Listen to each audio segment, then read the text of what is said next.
ইডির সঙ্গে পাঙ্গা লড়ার ফল এবার পথের ভিখিরি হলেন শেখ শাহজাহান। সন্দেশখালীর শেখ শাহজাহানের ১৩ কোটি টাকারও বেশি সম্পত্তি বাজেয়াপ্ত করল এনফোর্সমেন্ট ডিরেক্টরেট। এর মধ্যে একাধিক অ্যাপার্টমেন্ট সহ সরবেরিয়ার মাসের ভেড়ি জমিও রয়েছে দুটি কলকাতার ব্যাংক অ্যাকাউন্টও। জানা যাচ্ছে ইডি মোট ১২,৭৮,০০,০০০ টাকার সম্পত্তি বাজেয়াপ্ত করেছে। এর মধ্যে ১৪টি স্থাবর সম্পত্তি, এর মধ্যে চাষের জমি, মাছের ভেড়ি জমি ও একাধিক বাড়ি রয়েছে। এই সম্পত্তি জমি বাড়ি রয়েছে সরবেরিয়ায়, সন্দেশখালী ও কলকাতায়।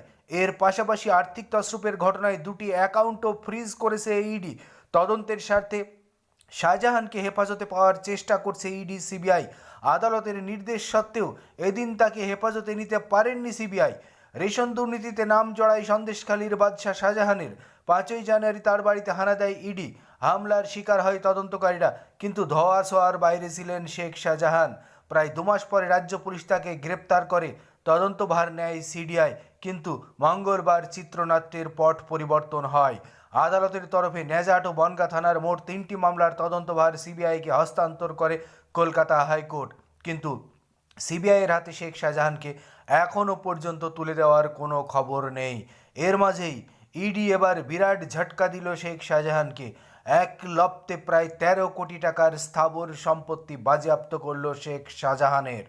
একদম পথের ভিখিরি বেনে গেলেন শেখ শাহজাহান।